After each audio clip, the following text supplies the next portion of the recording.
Vice President Kamala Harris has raised nearly $50 million since announcing she would seek the Democratic presidential nomination.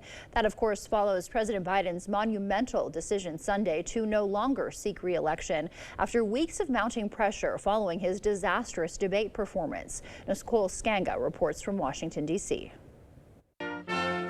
Vice President Kamala Harris made her first public appearance at the White House since announcing she would enter the race for the Democratic presidential nomination.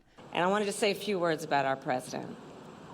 Joe Biden's legacy of accomplishment over the past 3 years is unmatched. A growing list of Democrats have thrown their weight behind Harris. She has been a strong leader on the national stage.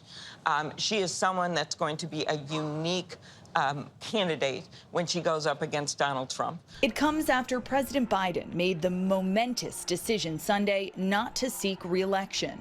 In a letter posted online, he wrote, "It is in the best interest of my party and the country for me to stand down and focus solely on fulfilling my duties as president for the remainder of my term." Harris can't officially become the nominee until more than 4,600 Democratic National Convention delegates have their say. An open convention is still possible next month if there are challengers. A lot of people would like to see a mini primary. That's the process, to find out if you have the strongest candidate, whether it be Kamala or whoever else. On CBS Mornings, independent Senator Joe Manchin of West Virginia called for other candidates to emerge, but ruled out running himself. Republican House Speaker Mike Johnson questioned the legality of Democrats switching candidates. It would be wrong and I think unlawful in accordance to some of these states' rules for a handful of people to go in a back room and switch it out because they don't like the candidate any longer. Former President Trump said Biden was not fit to serve from the very beginning.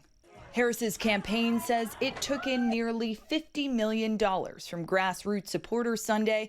That's the biggest fundraising total for any candidate this year. Nicole Skanga, CBS News, Washington. Andy Beshear, the Democratic governor of red state Kentucky, also endorsed Harris today and said he would consider being her running mate.